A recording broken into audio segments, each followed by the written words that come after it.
एकादशी तिथि भगवान श्रीहरि विष्णु को समर्पित अत्यंत पावन दिन है। श्रद्धा से व्रत और कथा श्रवण करने से मन शुद्ध होता है और पुण्य की प्राप्ति होती है। यदि आपको ऐसे ही धर्म और भक्ति से जुड़े वीडियो प्रिय हों, तो कृपया चैनल को सब्सक्राइब करें और वीडियो को लाइक व शेयर अवश्य करें। आइए भक्तिभाव से एकादशी व्रत कथा का श्रवण करें। श्री राम को जब 14 वर्ष का वनवास मिला, तब वह अपने भ्राता लक्ष्मण तथा भार्या देवी सीता सहित पंचवटी में निवास करने लगे। उस समय महापापी रावण ने माता सीता का हरण कर लिया। इस दुखद घटना से श्री राम जी तथा लक्ष्मण जी अत्यंत दुखी हुए और सीता जी की खोज में वन भटकने लगे। वन में भटकते हुए वे मरणासन्न जटायु के पास जा पहुँचे। जटायु ने उन्हें माता सीता के हरण का पूरा वृत्तांत सुनाया और भगवान श्री राम जी की गोद में प्राण त्याग कर स्वर्ग की ओर प्रस्थान किया। कुछ आगे चलकर श्री राम व लक्ष्मण की सुग्रीव जी के साथ मित्रता हो गई और वहां उन्होंने बाली का वध किया। श्री राम भक्त हनुमान जी ने लंका में जाकर माता सीता का पता लगाया और माता से श्री राम जी तथा महाराज सुग्रीव की मित्रता का वर्णन सुनाया। वहां से लौटकर हनुमान जी श्री रामचंद्र जी के पास आए और अशोक वाटिका में माता सीता से भेंट का सारा वृत्तांत कह सुनाया। सब हाल जानने के बाद श्री रामचंद्र जी ने सुग्रीव की सहमति से वानरों तथा भालुओं की सेना सहित लंका की तरफ प्रस्थान किया। समुद्र किनारे पहुंचने पर श्री राम जी ने विशाल समुद्र को घड़ियालों से भरा देखकर लक्ष्मण जी से कहा, हे लक्ष्मण, अनेक मगरमच्छों और जीवों से भरे इस विशाल समुद्र को कैसे पार करेंगे? प्रभु श्री राम की बात सुनकर लक्ष्मण जी ने कहा, भ्राताश्री, आप पुराण पुरुषोत्तम आदि पुरुष हैं। आपसे कुछ भी अदृश्य नहीं है। यहाँ से आधा योजन दूर कुमारी द्वीप में वग्दालभ्य मुनि का आश्रम है। वह अनेक नाम के ब्रह्माओं के ज्ञाता है। वह ही आपकी विजय के उपाय बता सकते हैं। अपने छोटे भाई लक्ष्मण जी के वचनों को सुन श्री राम जी वग्दालभ्य ऋषि के आश्रम में गए और उन्हें प्रणाम कर एक ओर बैठ गए। अपने आश्रम में श्री राम को आया देख महर्षि वग्दालभ्य ने पूछा, हे श्री राम, आपने किस प्रयोजन से मेरी कुटिया को पवित्र किया है? कृपा कर अपना प्रयोजन कहें प्रभु।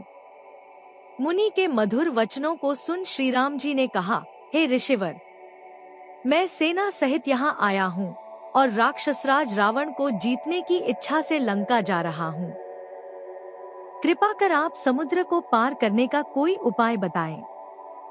आपके पास आने का मेरा यही प्रयोजन है। महर्षि वग्दालभ्य ने कहा, हे राम, मैं आपको एक अति उत्तम व्रत बतलाता हूँ, जिसके करने से आपको विजयश्री अवश्य ही प्राप्त होगी। यह कैसा व्रत है मुनिश्रेष्ठ, जिसे करने से समस्त क्षेत्रों में विजय की प्राप्ति होती है?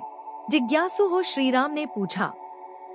इस पर महर्षि वग्दालभ्य ने कहा, हे श्री राम, फाल्गुन माह के कृष्ण पक्ष की विजया एकादशी का उपवास करने से आप अवश्य ही समुद्र को पार कर लेंगे और युद्ध में भी आपकी विजय होगी।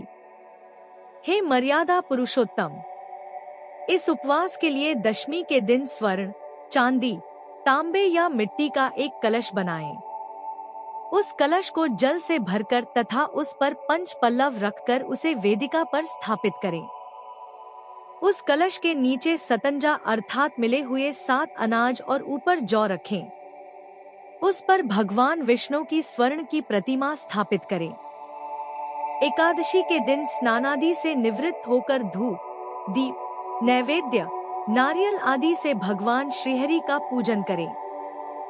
वह सारा दिन भक्ति पूर्वक कलश के सामने व्यतीत करें और रात को भी उसी तरह बैठे रहकर जागरण करें। द्वादशी के दिन नदी या तालाब के किनारे स्नान आदि से निवृत्त होकर वह कलश ब्राह्मण को दे दें। हे दशरथ नंदन, यदि आप इस व्रत को सेनापतियों के साथ करेंगे तो अवश्य ही विजयश्री आपका वरण करेगी। मुनि के वचन सुन तब श्री रामचंद्र जी ने विधिपूर्वक विजया एकादशी का व्रत किया और इसके प्रभाव से राक्षसों के ऊपर विजय प्राप्त की। जो मनुष्य इस व्रत को विधि विधान के साथ पूर्ण करेगा, उसकी दोनों लोकों में विजय होगी।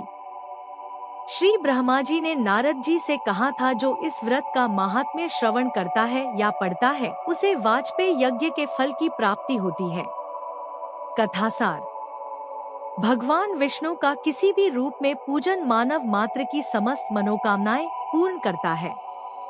हालांकि श्री राम स्वयं विष्णु के अवतार थे, अपितु अपनी लीलाओं के चलते प्राणियों को सद्मार्ग दिखाने के लिए उन्होंने विष्णु भगवान के निमित्त इस व्रत को किया। विजय की इच्छा रखने वाला इस उपवास को करके अनंत फल का भागी बन सकता है। यही थी पावन एकादशी व्रत कथा। भगवान श्रीहरि विष्णु की कृपा आप सभी पर बनी रहे। वीडियो अच्छा लगे तो लाइक करें, शेयर करें और चैनल को सब्सक्राइब अवश्य करें।